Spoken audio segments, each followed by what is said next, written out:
We wanted to ask locals in New Zealand to reflect on the mosque attacks in Christchurch on March 15th, 2019. Has this attack been forgotten? Could such a tragedy bring any positives? Did the attacks affect the non-Muslim community? 15 days, 15 videos, marking the 2-year anniversary of the day that shook New Zealand. This is what they had to say.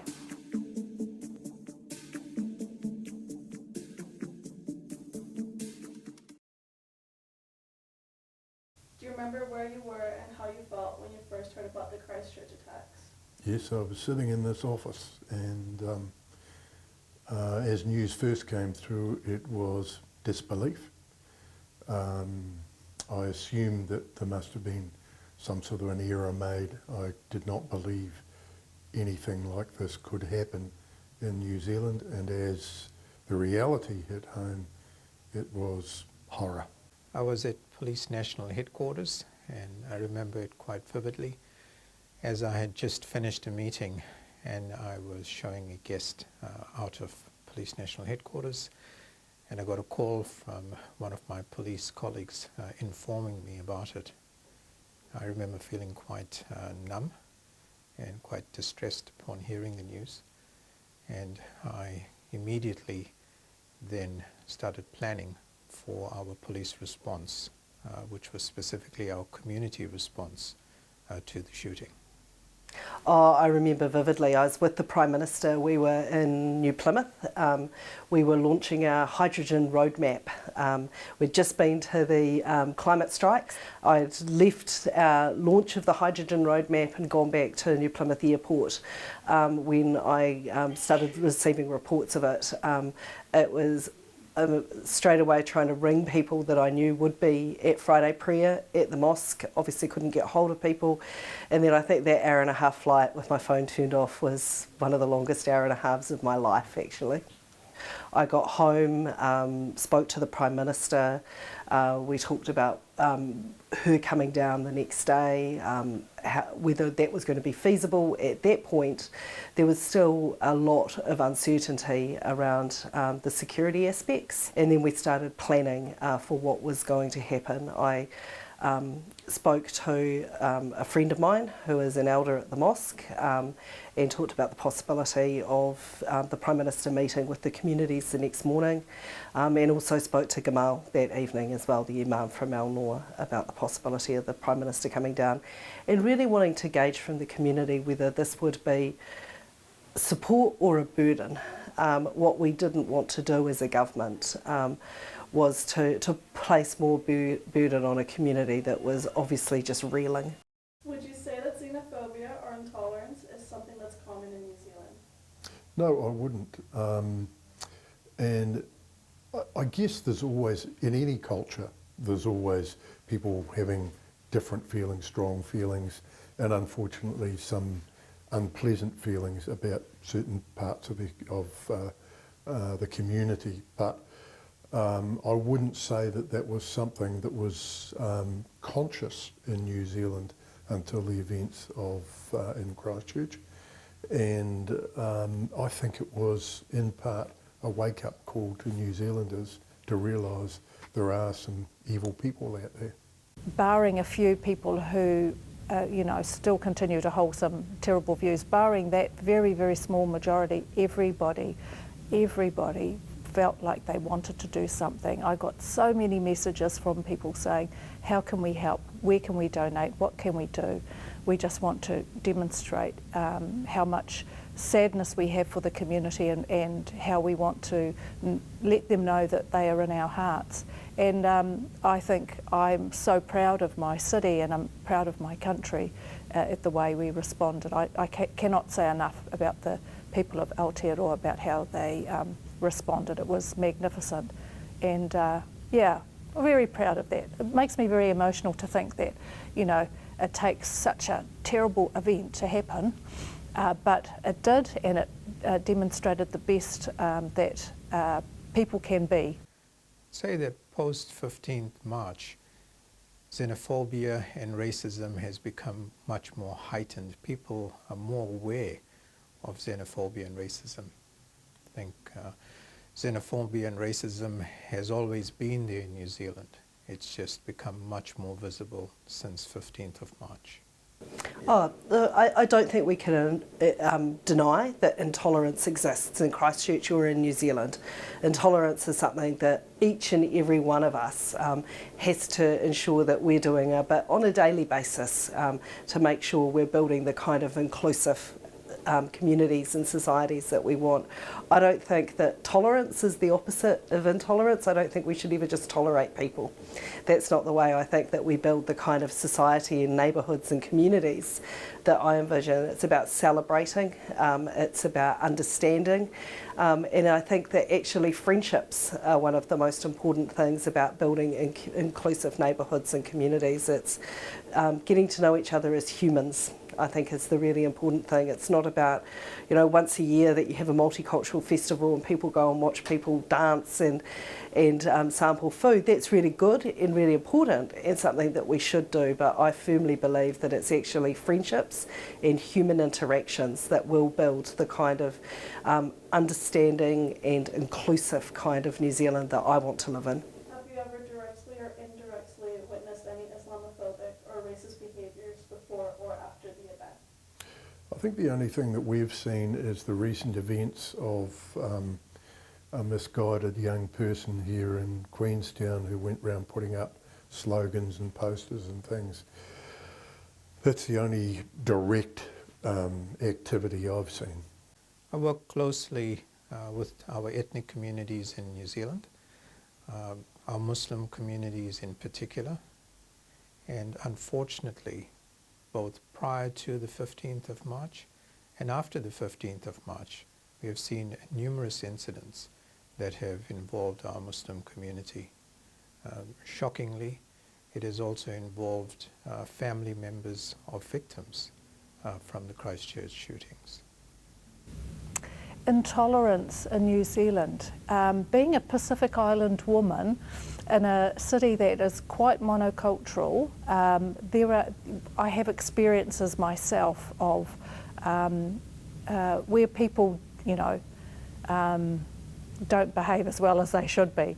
And yes, I think it's not expected, but it does happen. I think we have to recognise that there are people who are fearful because they don't understand.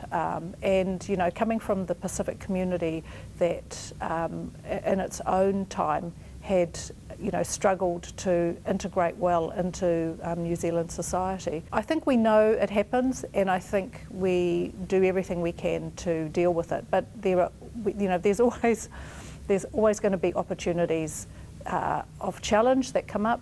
But I think as a nation, we are quite grown up in understanding that this exists and looking at ways to deal with it. Do you feel that the way in which Muslims are viewed, represented and treated has changed in New Zealand since the happenings of March 15th? I think since the 15th of March there has been an outpouring of people wanting to understand Islam and the Muslim community better. I think the communities have reached out to one another to better communicate, to dialogue, to appreciate the harmful effects that hate speech and racism and discrimination can contribute to. And I think these are the important steps that New Zealanders, the vast majority of New Zealanders, are taking to better understand and acknowledge our Muslim community. I have to say what I'm really excited about is how engaged particularly this Christchurch community has become with the Muslim community, how much more understanding, we are much more open to talking about the different ways we do our faith, for example, and food, and the Muslim leaders are much more engaged in local politics. You may know that we have several members of the Muslim community who are now involved in community boards and the like, which is really great. Really just so impressed at how well the Muslim community have let us in after March 15. I have to say that there have been such awesome messages of acceptance and peace and just warmth from the community themselves out to the wider community. Muslim messages of peace and fellowship and brotherhood are what really sealed the deal for our society. You know, you express as, you know, part of your faith, willingness to accept everyone, and that came through loud and clear, and many of us have taken the opportunity to explore what that means and become much more involved with members of the Muslim community. I think there have been some changes in the media. I think that there were some journalists locally who had to really stop and take stock of how they'd been reporting on the mosques and our Muslim communities. There had been, not long before that, some controversy about the City Council creating times when Muslim ladies could go and swim. That it was the pools were available. It was times when the pools would otherwise be closed. It wasn't putting anyone at any kind of inconvenience. But you know, there'd been the usual kind of flare up of why of one group, and I know that there were some local journalists that took stock and thought, well, I really need to think about the way I talk about this. I need to think about the way in which I report this. I think that it is a constant project, as it is with any kind of institutionalised way of thinking about things. There had been a tendency, I think, for the idea of extremism to be seen from one side, and that was coming from our Muslim communities. I think the fact that the extremism came in a form of hatred towards those communities was something that made not just the media, but people all across the city and the country really have to take stock and to start reframing in their thinking about what hatred and extremism looked like, and it wasn't certainly confined to a religion. Do you feel that the way the public media portrays and represents Muslims has changed? I think news agencies such as Stuff, who ran their media series acknowledging racism and discrimination in the past, was an important step in order to acknowledge the contributing factor that media can play in shaping the important discussion about racism and discrimination. What has been very positive to see is the numerous members of our Muslim communities, both young and old, getting the opportunity to talk to media, to have their opinions heard, to share their insights. And that has been invaluable to see our communities themselves talking about themselves rather than having other commentators speak on their behalf. Do you believe that there were any positives that came out of this event? Yeah, I think locally here, council's relationship with the Muslim community has warmed and become much more active in the way we are thinking, whereas before we said, oh yes, there's a Muslim community here. Now I think we're much more embracive. I think if there's one positive that's come out of this, it's the realisation that we're not all the same, we don't all have the same beliefs, but we need to be tolerant of everybody's beliefs. Nobody is right, nobody is wrong, we all have different beliefs. I think lots of positives. Expressions of unity, of wanting to engage much more fulsomely, protection and safety, and feeling like a community that we can get through anything if we do it together. In terms of being a legislator and a member of Parliament, what's positive too is that we've been able to change some of our laws to ensure, as far as we can, that this tragedy doesn't happen ever again for any community, and that's hugely positive. We were able to act really quickly because we had the whole community behind us saying, yes, this needs to happen. The first responders and their response, I think, was pretty extraordinary. As I said a bit earlier, the Prime Minister was here within 24 hours in Christchurch, and one of the things she did was to go to the Justice Precinct and talk to the police. At the Justice Precinct we had the Navy, the Army, we had all of the first responders in one place, and she was able to talk to them, and we were able to find out just how quickly everybody reacted. I know conversely that behind the scenes there were some things that we could have done better that may have prevented this from happening in the first place. However, it did happen, and I think the response was extraordinary. To be able to stop this man before he was able to, do any further damage. He was, on his way somewhere, and to be able to stop him within, the short amount of time that they did was nothing but, extraordinary. The hospital just taking the injured and working with them so quickly, and just, I spoke to a young chap who was actually from Dunedin. He was someone that was known to the Dunedin members of Parliament, and they asked me to check how he was, and he was just talking about how quickly he was seen and dealt with, and how much care he had been given, and he was looking to get his mother here from Dunedin too. We were able to support him to do that.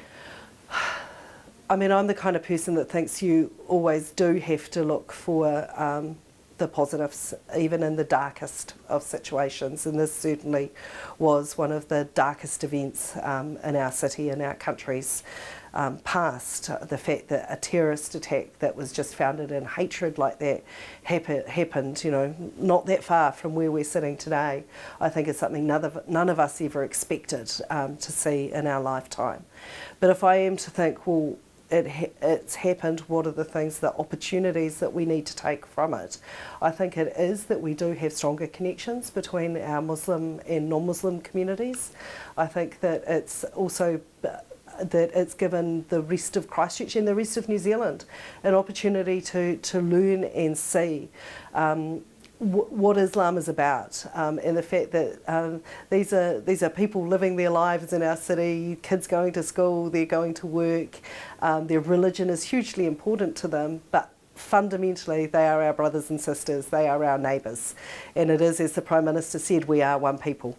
To respect and celebrate the difference, but also to find those points of commonality, the things that bind us together as humans and as New Zealanders. I think the fact that it demystified and gave people a chance to see Islam that perhaps they hadn't before, and I think that building those bridges has been vitally important, and something I think one of the legacies that we all have a responsibility to ensure that we keep doing, that we keep building these strong connections, that it's not a them and us, it's an all of us kind of situation. Look, I do think that the idea of us coming together was something that has happened. There's so many beautiful stories from the last 2 years of just those moments, and very personal moments often, where kindness and acts of kindness have been executed from both sides. I think one of the things that a lot of people who aren't members of our Muslim community have just been in complete awe of is the love and the gentleness in which the Muslim community have also approached trying to rebuild after this. My electorate, as I said, our Noa is in the Wigram electorate, the electorate I represent, so a lot of people who go to that mosque live in the suburbs surrounding it in my electorate, just where my electorate office is, in a small corner of Hoon Hay within a 500 metre radius. There were 4 families that lost someone on that day. So it is very personal, and it is very close, I think, in a city the size of Christchurch in terms of the distance from the tragedy and how close people are. There was a point in time where there was just a constant supply of baklava to the office. It was never without a plate of baklava. So I think that togetherness and that unity hasn't just been about acts of kindness from our non-Muslim community to the Muslim community. It's about the extreme kindness we've seen flowing back the other way as well.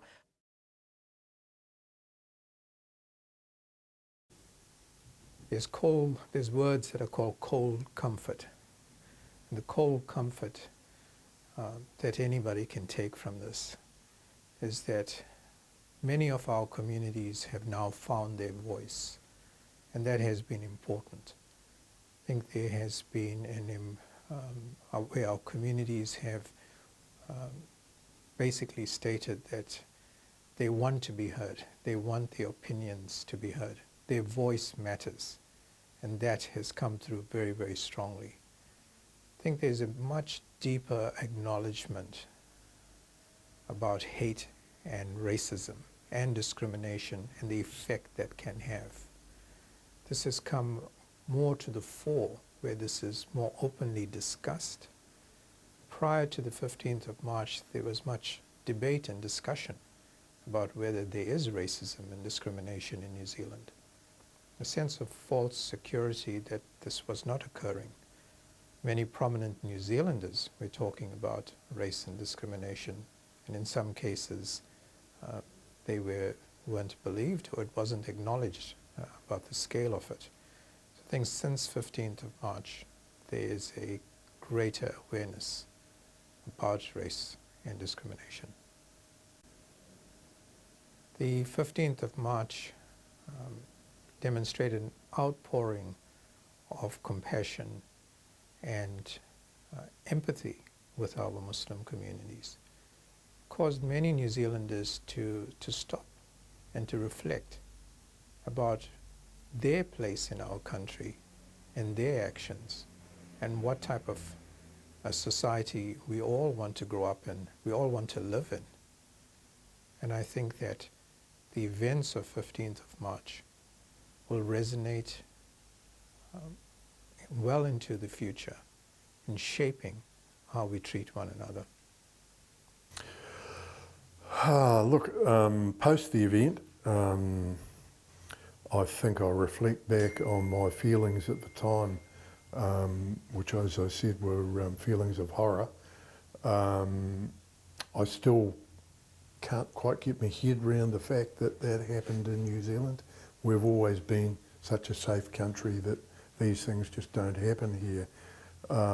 And so if there's a message I wanted to give to the Muslim community, it is that you are part of us and you are part of our community. I don't see Christians, Muslims, Jews any different than any I don't see any difference, and that's the way we should treat each other. What do I want to say to the wider community? I think, as a person who lives in this community so closely